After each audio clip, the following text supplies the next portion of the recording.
Hello नमस्ते everyone है यहाँहरु सबैलाई हार्दिक स्वागत छ र आजको मेरो नयाँ भिडियोमा र आज चाहिँ म नयाँ भिडियोमा चाहिँ नयाँ तरिकाको भिडियो ल्याएर आएको छु जुन चाहिँ स्मार्ट मिटर रिडिङ कसरी गरिन्छ यसै सम्बन्धी आज म तपाईलाई जानकारी गराउँछु हैन जुन चाहिँ जेनुस कम्पनीको होला सायद हैन यो चाहिँ जेनुस कम्पनीको चाहिँ Indian meter smart meter box हो र यसको चाहिँ कसरी मिटर रिडिङ गरिन्छ भनेर चाहिँ तपाईलाई म आजको मेरो भिडियोमा जानकारी गराउँछु। भिडियो के कस्तो लाग्छ सल्लाह सुझाव प्रतिक्रिया दिनु होला। तपाईहरुको गाउँ ठाउँमा पनि तपाईहरुले कति बत्ती बाल्यो र कति चाहिँ हामीले विद्युत खपत गर्यो भनेर चाहिँ तपाई आफै पनि हेर्न सक्नुहुन्छ। कतिपय चाहिँ ज्ञान नहुन सक्छ हैन अहिले गाउँ घरमा नयाँ चाहिँ मिटर बक्सहरु ठोकिँदैछ तपाईहरुलाई जानकारी नहुन सक्छ र यो जानकारी चाहिँ तपाईलाई एकदम हेल्पफुल हुन सक्छ है एकदम सहयोग पुर्याउन सक्छ मेरो भिडियोले। अब तपाईलाई आजको मिटर रिडिङ कसरी गर्ने विषयमा तपाईलाई जानकारी गराउँछु।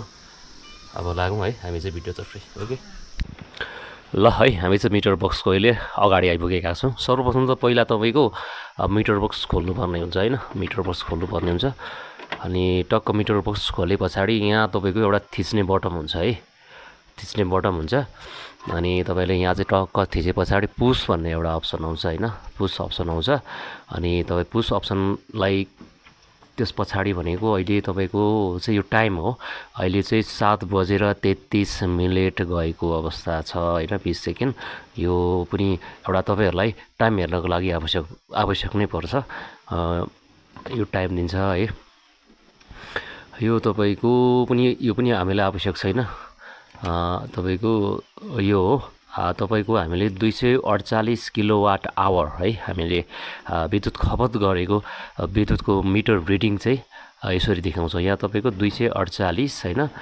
248 किलोवाट आवर हैन यो चाहिँ तपाईको मिटर हामीले खपत गरेको बिजुलीको चाहिँ रिडिङको नम्बर अंक हैन यो हेर्न सकिन्छ हामीले।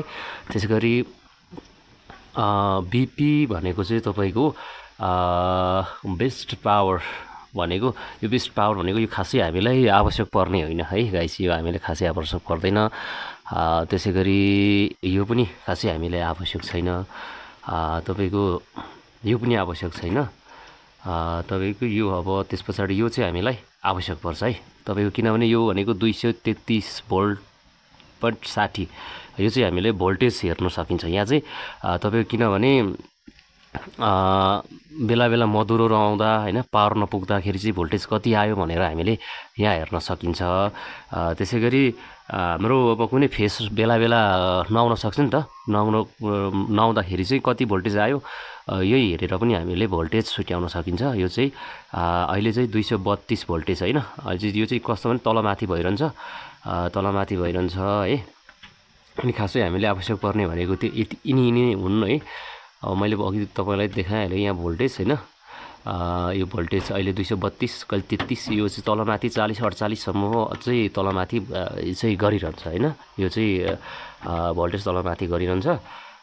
यस पछाडी भनेको तपाईको खासै आवश्यक छैन हामीलाई भनेको अघि हामीले हेरेको नि यो 248 चाहिँ तपाईको किलोवाट आवर यो चाहिँ हामीले हेर्नुपर्ने हुन्छ है बत्ती बालेको चाहिँ हामीले यो तपाई घरमा पनि KWH हैन यस्तो छ भने चाहिँ तपाईको यति बत्ती बाल्यो हैन कति छ तपाईले आफै हेर्न सक्नुहुन्छ है गाइस। अनि यो खासै हामीलाई आवश्यक छैन है यिनीहरुमा आवश्यक छैन। आवश्यक भनेको हामीले हेर्ने भनेको त्यही अघि हामीले देखाएकोहरु रिडिङहरु त्यनीहरु मात्रै हो खासै आवश्यक पर्ने आवश्यक पनि भोल्टेज त त्यस्तै हो रिडिङ चाहिँ त्यही तपाईको किलो आवर हेरेको त्यही हेर्दा भइहाल्छ हैन अरु किन हेरिरहने त्यो आवश्यक पनि छैन। अनि टाइम हो त्यो त्यस्तै होला। आजको तपाईको स्मार्ट चाहिँ मिटरको रिडिङ गर्ने तरिका मैले सिकाएँ हैन कस्तो लाग्छ चाहिँ तपाईको सल्लाह सुझाव प्रतिक्रियाहरु कमेन्ट बक्समा गर्नु होला। भिडियोहरु कहिले कस्तो खालको भिडियो आउँछ कहिले कस्तो खालको भिडियो आउँछ आज चाहिँ मैले मिटर रिडिङको चाहिँ भिडियो बनाएको छु कस्तो लाग्छ सल्लाह सुझाव प्रतिक्रिया चाहिँ कमेन्ट बक्समा गरिदिनु होला है त। ओके ल बाइ आजको भिडियो यति नै है ल।